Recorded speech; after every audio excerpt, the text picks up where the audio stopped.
Жашаганыбызга 2 жыл болду. Балалуу боло элекпиз. Мен күйөөмдү кызганам. Ошонун дартынан үйдө уруш. Ал менин кызганганымды түшүнбөйт дейт. Эми кызганыч бул жакшы нерсе, бирок ошол кызганыч чеги менен болуш керек. Анан чымын учуп келип консо деле ургат чымын экенде чымындан кызгана берсеңиз анда жашоо болбойт. Эгерде намаз окуп аткан болсо, түз жүрүп аткан болсо ишениш керек. Сиз күйөөңүзгө ишенбесеңиз, карап көрүңүз. Ааламдагы 6 миллиард адамдан бир гана ошол күйөөңүз, ошонун астында сиз жылаңаш жүрө аласыз деген сөз. Бул деген эң жакын адам, атаңыздын көзүнчө, апаңыздын көзүнчө, балдарыңыздын көзүнчө, бир тууганыңыз анда жүрө албайсыз. Демек эң ишене турганыңыз бул күйөөңүз сиздики. Эгер ошол күйөөңүздө шектене бере турган болсоңуз анда жашоо болбойт.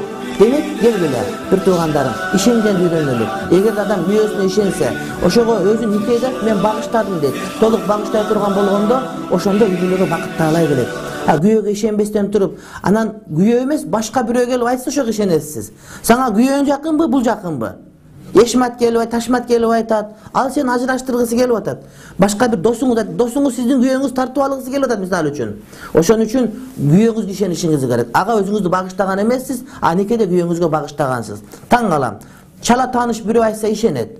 Намаз окуган бирөө айтса ишенет. Анан күйөөсүнө ишенгиси келбейт. Жок. Дүйнөдө Пайгамбар алейхиссалам айткан, эгерде Аллах Тааладан башка бирөөгө сажда кылууга мүмкүн болгондо, анда аялдарга өздөрүнүн күйөөлөрүнө сажда кылганды буйруйт элем деп айткан. Ошону урматтуу бир туугандарым эстен чыгарбаш керек.